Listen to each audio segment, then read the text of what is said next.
child murders, psychics, and shocked viewers. We're not talking about Nancy Grace or Court TV. This is Dr. Sleep.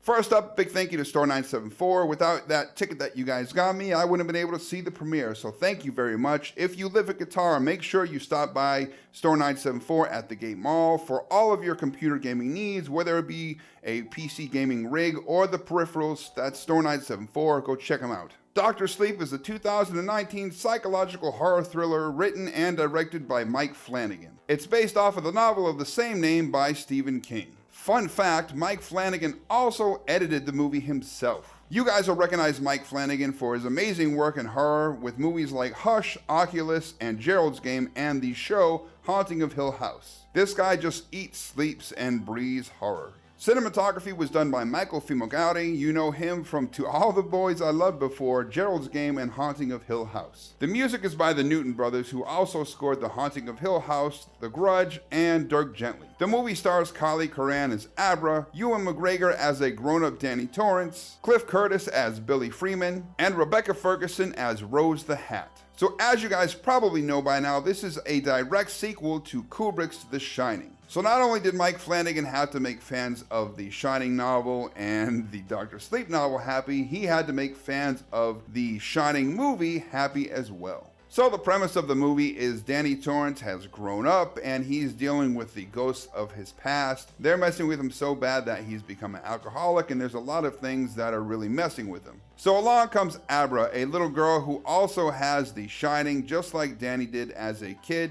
So not only does he have to try to clean himself up, he has to try to help this little girl. And that's because there are a group who are hunting down people with the Shining and feeding off of their energy. Now, unfortunately, anybody they feed off of dies. So there are two big questions going into this movie. Can Danny and Abra survive? And is the movie any good? Does it live up to the standards set by the Stephen King novels and the Kubrick film? So as you guys know, when I talk about movies, I talk about the good, the bad, and the ugly. This time, I will be talking about all three. That being said, let's start with the good.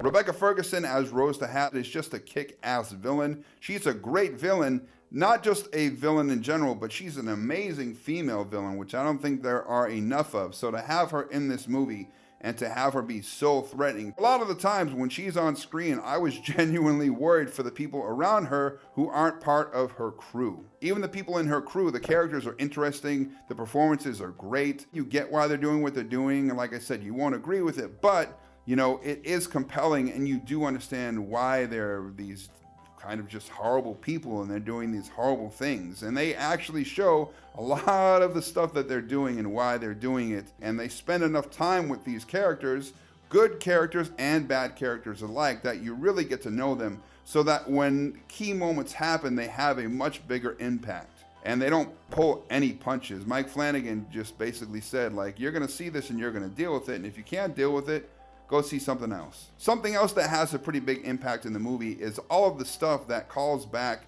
to the original film. And it's not like a big nostalgia fest, and they don't put it all up in your face up front. You know, a bunch of stuff happens at the end, and that's when they really give you all these nostalgia feels and all that kind of stuff, but it doesn't feel cheap. It feels very earned, and it's important to the story. It doesn't just feel like fan service, it's essential, it's needed. And I think that's pretty important because sequels and reboots and all that kind of stuff, they tend to just feed off of your nostalgia and your memories. Where this one, most of the movie doesn't have anything to do or doesn't refer to the original Shining very much. I mean, you have things, you know, like characters from the past and flashbacks and stuff, but they're not like, hey, remember this from The Shining? Everything you see is in service to the story, and the story is fantastic. This is a brilliant narrative. It's a very flushed out script. The movie is 2 hours and 31 minutes, and it uses all of it very well. The pacing is just fantastic. It never slows down too much, and when it does, it's for a reason. And again, you know, when it comes to these big moments, you know, you just have a bigger, better payoff because you have these more quiet, introspective moments. Some of them are really nice and good, and they make you feel really warm. But then you have these other moments that are super, super dark, and when a lot of these things happen on the screen in the theater, I went to a packed premiere of this movie. There were a lot of people who were, gasping, and they were really shocked by a lot of the stuff that happened on the screen. Now, I wasn't shocked because I'm a huge gore hound, I'm a big horror person, but I was like, man, normal viewers, casual viewers, people who aren't into horror, who are going to go see this, people who haven't seen the first Shining, this movie's going to knock them on their ass, and they're going to be pretty surprised, and maybe they might not even like it, because it's pretty hardcore in a lot of ways. But I think that is something that really makes the movie work even better. Even the exposition of the film, a lot of people are worried about, if they haven't seen The Shining, will they be able to enjoy this movie? Will they connect to it? There are some things that are explained, but not in just an overt and boring way, just somebody talking about a bunch of stuff. It happens naturally in conversations and through flashbacks and things of that nature, to where even if you've seen the original, it's nice to have these moments, because some of them kind of expand on some things that were said in the original. So not only do you get filled in on things you missed if you didn't see the first movie, if you did see the first movie, you get kind of an enhanced experience. And like I said, this movie's 2 hours and 30 minutes, so you really get to spend time with these characters, and that's a great thing, because everyone in this movie performs at the top of their game, from the lowest person, who has like a quick scene, to the main players. Everybody just kills it. The performances, like, I didn't see Ewan McGregor, I saw Danny Torrance. Cliff Curtis is amazing as always. Cliff Curtis can be a really good bad guy, but he's really great at being a good guy, a good person. And in this movie, again, he does that really well, and he's key to the plot. But the performance that really surprised me was Kylie Curran as Abra. She's so good in this movie. She's an amazing actress. Yes, she's a teenage girl, but she kills it. Because kid actors, they tend to be pretty crappy, and you want them off the screen as soon as possible. Where whenever she was on screen, I was really digging it. She hits every emotional beat that you can think of. She's scared, she's sad, and sometimes she's just badass. And when she is badass, you really want to see what she can do. So the characters are fantastic. All of the relationships that are in the film, between the characters, whether they be, the antagonist versus the protagonist, Danny and Abra's relationship, Rose the Hat's relationship to her crew, everything matters in this movie. There's nothing wasted. There's great dialogue, and it just gets you invested in the film. And again, because of this, those big moments really have a solid impact. I thought the movie was just going to reuse the music from the original Shining, and it does do a couple things from that, but it also builds upon them, and it has its own style, its own stuff. And while the music was great, the audio in general was great. There's a lot of stuff that they do with the audio coming in and out, when there's, these different characters that are talking to each other through their minds, or when they do flashbacks, things change. Sometimes it's subtly, and sometimes it's very obvious, but it's all done very well. There is a decent amount of CGI in the movie, and about 90% of it looks fantastic, and some of it, I wasn't sure if it was CGI or not. I think it was mostly practical, and they did some CGI enhancements on it. But man, a lot of the stuff in this movie, that CGI just looks fantastic. And there's some really unique shots that they use with it. The cinematography in this movie is just awesome. I expected it to be pretty good, but I didn't expect it to be as good as it was. It was just really beautifully shot. The lighting is just jaw-droppingly gorgeous. I can't even imagine how long it took to light some of these scenes, especially in the camp of the bad guys. They have all of these, like Christmas lights and candles, and there's so much going on there with the lighting, and the haze and the fog and the light cutting through the trees and the moonlight. It's just super good looking. And I like the fact that it wasn't just some, regular horror movie. It's so deep and layered. It tackles so many complicated issues, and it does it with aplomb, like sobriety and guilt and childhood trauma and mortality. Like every single, different section, there are all these different things, acceptance and making peace with stuff. And I was kind of shocked, to be honest. There's just so much going on in this movie, and it's just done so well. It's all strung together, like really detailed.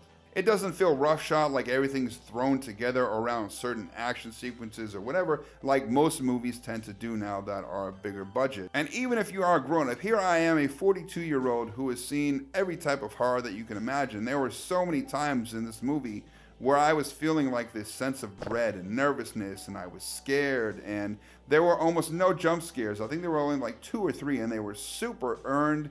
You know, they were right for those moments, and the rest of it is just this constant building of tension from earlier in the film all the way up until the ending. It's just, man, the tension in this movie, the pacing in this movie, it's just spot on. And that's how tense this movie was, because the stakes are super high. There are a couple scenes in this movie that are going to be hard to watch for a lot of people.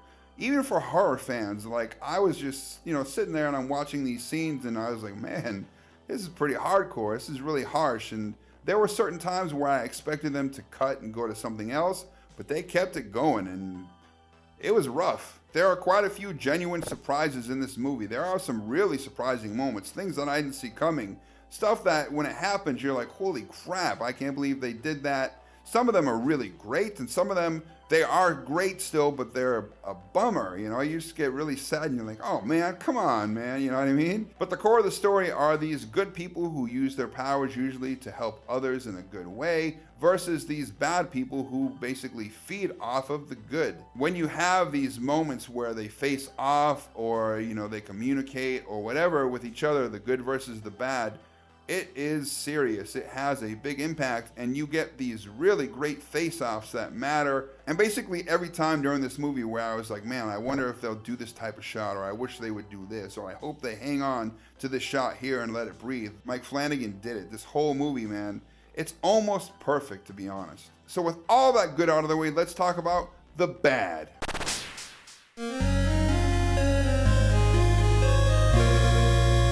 There's not a lot that's bad in this movie.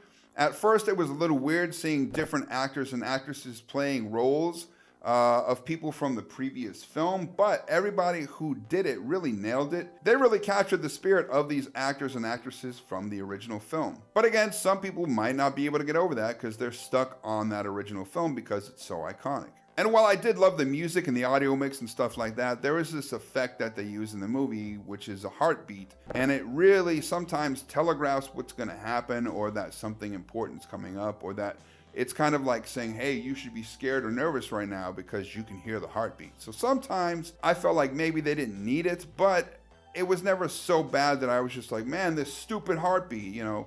Some people might get distracted by it. If you do not like seeing kids hurt or any type of violence against children in films, this is not the movie for you. There are some really hardcore moments that have to do with children and violence and all that kind of stuff. The film kind of revolves around it, to be honest. So if that's not your thing, if you can't stomach that, you know, you might not like the movie.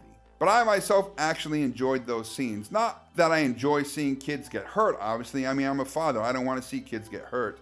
You know, I've come to the defense of kids, and I've volunteered for organizations that help children, but they're integral to the story. And if they're not there, you wouldn't care about what happens to this little girl or to these other kids in the film. The movie really builds up to the climax methodically. It does it really well. And I did love the ending. I thought it was really good, but there are some parts of it that were a tiny bit anticlimactic. I would have liked to have seen stuff happen a little bit more with it, like certain confrontations, maybe have them go a little longer, or have more, you know, tit for tat, more back and forth. But overall, the ending was pretty good. It was pretty solid. So with the good and the bad out of the way, let's talk about the ugly.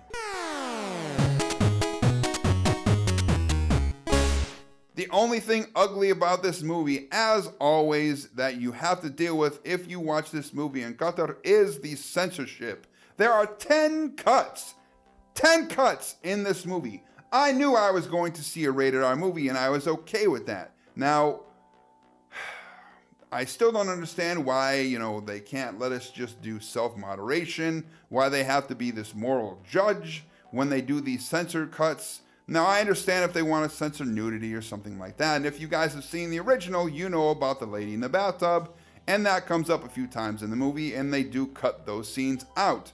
Now, it sounds like that wouldn't be that big of a deal, but it happens at 2 very key moments, one in the start of the film and one at the end of the film, and that really kind of pissed me off, to be honest. And then, of course, there are 8 other cuts in the movie. Most of them are towards the front end of the film, and that made the beginning kind of convoluted and hard to follow, to where even myself, who has seen The Shining before a bunch of times, was like, man, what the hell is going on right now?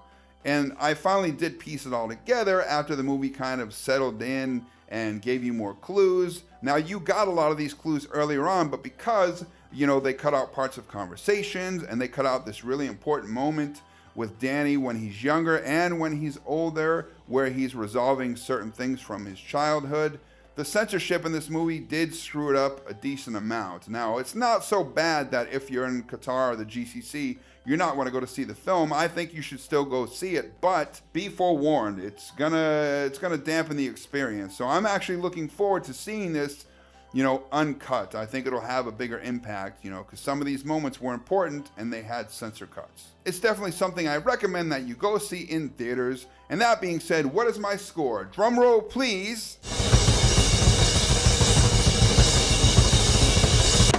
8 out of 10.